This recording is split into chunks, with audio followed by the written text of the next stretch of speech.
Alright guys, so we're going to go over how to install a rear Whiteline Swaybar. This is a 24mm and the carport inlink. So I'll show you step by step on how we're going to do this, and after we're done with the installation, I'll do a comparison in the parking lot video to basically that first original footage that I shot. So it gives you a good comparison of how much body roll the car has after just installing the rear Swaybar. Alright, let's get to it. Alright guys, so one of the first things I did was I put the car on ramps. You want to do that because you want the suspension under load when you install these. So what you're going to want to do first is grab a 12mm socket. That's going to go on the end of these bushings. So we're going to take both these mounts off, and then we can go ahead and get the other in-link off as well. That's on this lower bolt here, and that one is a 14mm. Let's go ahead and loosen up those bolts. All right, there's one. There's the other. Go ahead and take that off, and then we'll pull the bolt through. This is actually coming out fairly easily, so that's nice. Means all the components are still lined up. And now let's go over to the other side of the car and repeat the process. And now we're going to try to remove the Swaybar. So see how that works out. Just going to go ahead and push these end links out if I can.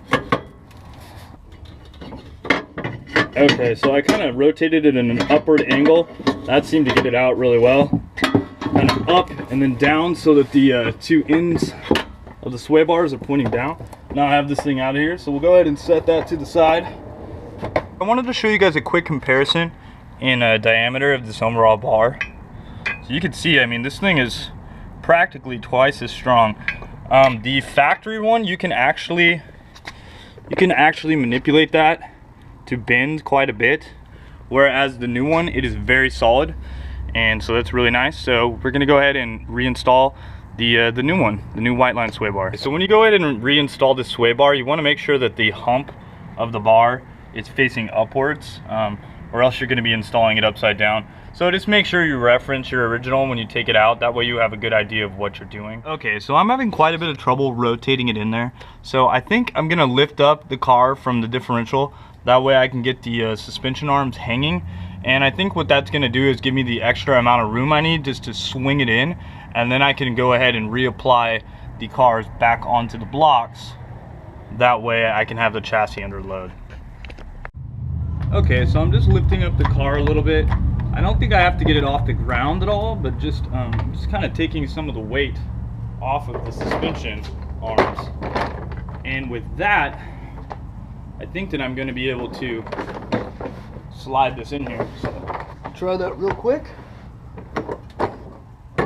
Yeah, that was the extra amount of room that I needed in order to get this up there. So now I can go ahead and relieve pressure off this jack, which is just gonna slightly lower the suspension.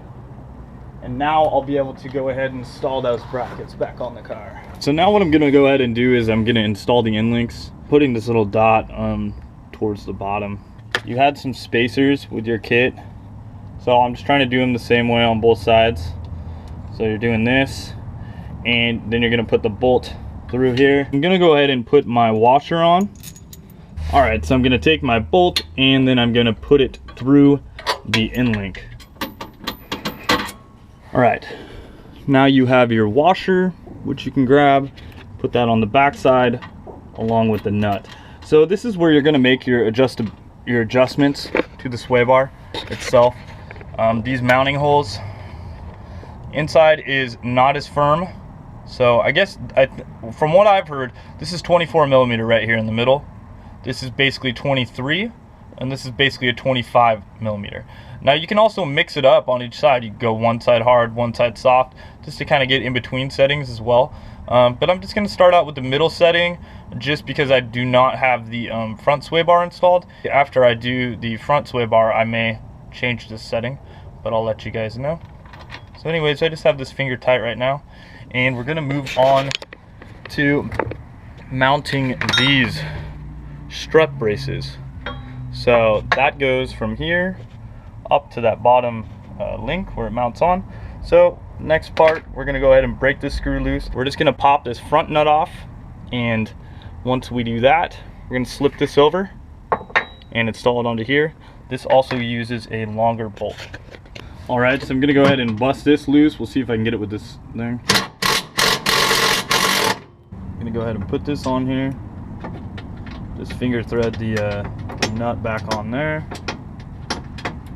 And now we have this mounting piece. So this tab goes upwards.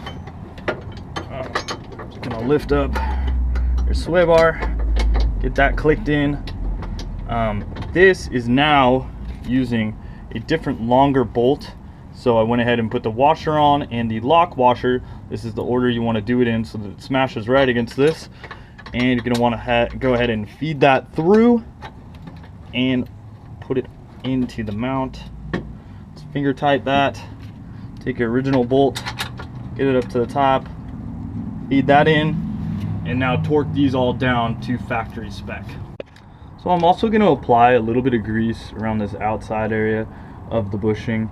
I'm just doing that for where the locks go on, because I'm assuming that this could have a little bit of squeakiness happening here just between these two contact points.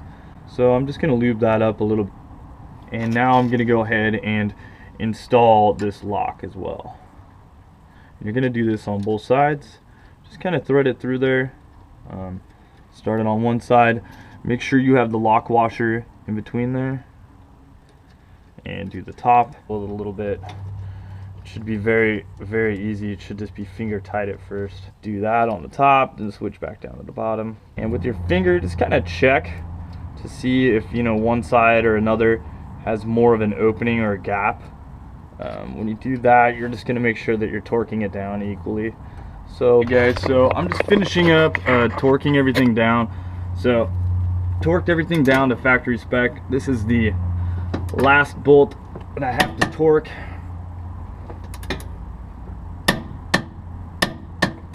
This is what the sway bar looks like installed. These are the end links, side. That's what those all look like. So everything is factory torqued. These are the spacers, if you can see them in there. There's one on the left, one on the right. That gets that gap going. So now we're ready to rock. I'm gonna go ahead and pull this off, and we'll go test it out.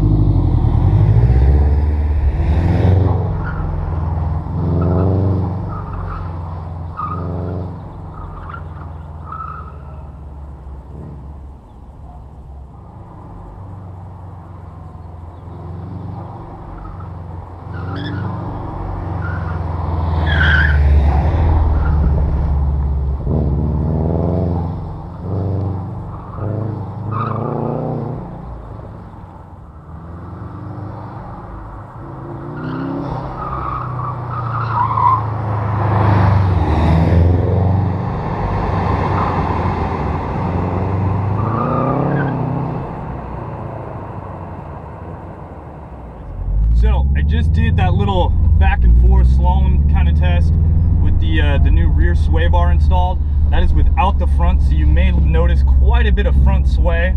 I did have the traction control off, that way I could see if the car was slipping around and, you know, making sure that it wasn't cutting in at all. And yeah, it will actually kick out the back end quite a bit. So you get quite a bit of rotation, so it feels very nice. You can feel it start to rotate. You know, obviously you got to be going quite a bit faster for the back end to start really coming around and putting in some counterlock. But overall, I really like it. So, you know, if you guys are wanting to just, you know, get the rear to step out a little bit more, I'd say this is probably a pretty good modification, just doing the rear.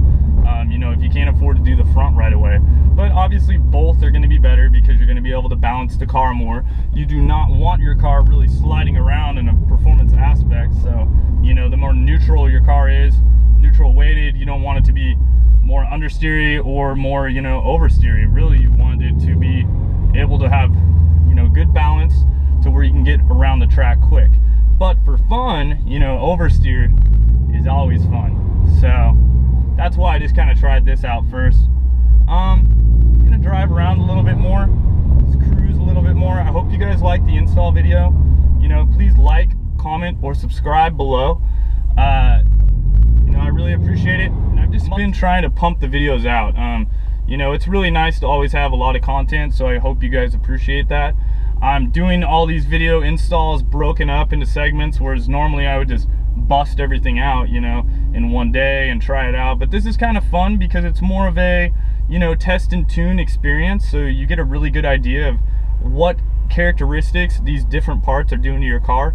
Some people just throw it all on at once and it's great, but you don't really know what part made the biggest difference. I mean, you have a good idea, but you know, it's just kind of cool to do it this way. So, you know, I hope you guys enjoy that, and like I said, please comment, like, or subscribe. I appreciate you guys watching and look forward to bringing you guys some more content. All right, thanks. Talk to you later.